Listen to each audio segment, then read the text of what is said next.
Hi, this is Hood Rabino from DevilsDigest.com reporting from Resource Stadium in Corvallis, Oregon, where ASU dropped a 24-10 game to Oregon State. The Sun Devils are now 7-4, 5-4 in Pac-12 season.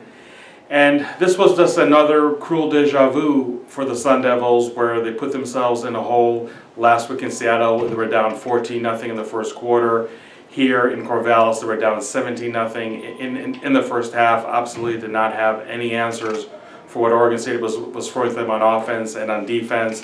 Whether it was the passing game or the run game, it just got stifled time and time again. Jaden Daniels threw an interception in the first half, but more importantly, the running game was never really able to get off to a good start. It did end up having 100 yards on the ground.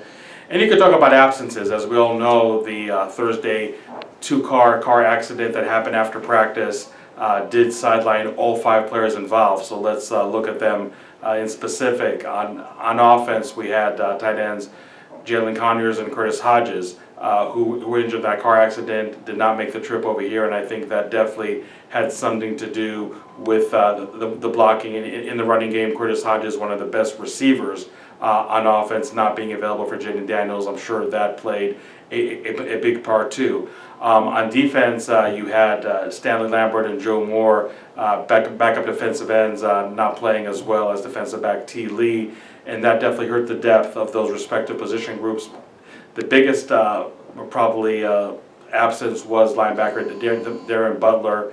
Him not being available only made stopping a very explosive rushing game for the Beavers that much harder. They ended up with 235 yards on the ground, and even though they had only 90 yards passing, I thought Case Nolan, the quarterback for Oregon State, was able to hit some crucial first down passes.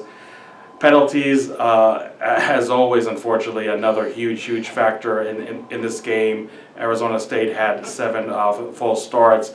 Offensive coordinator Zach Hill talked after the game about some stem shifts that the defensive line for Oregon State were running time and time again, and that is something that really caught ASU off guard, if you will, and thus the 7 false starts. With a passing and running game that really was never able to get into a rhythm, that was just really fuel the fire, if you will, for the incompetency that the ASU offense did show.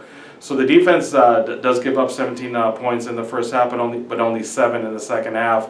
So as usual, it seems like in recent weeks, we're just seeing an ASU team on both sides of the ball really getting off to such a slow start and really spotting their opponent to 2 scores or more.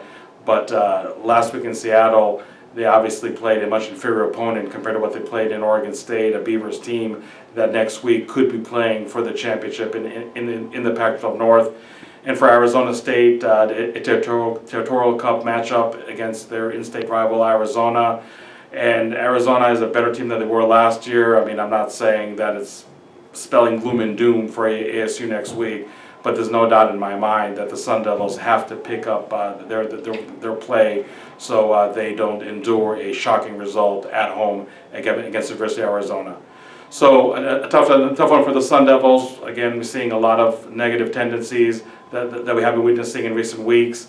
ASU was able to get away, depending on the caliber of opponent, but against a very strong Oregon State team, putting yourself in such a hole ended up being detrimental for the Sun Devils. Signing off from Corvallis, Oregon, this is Hood Rabino for Devils Digest.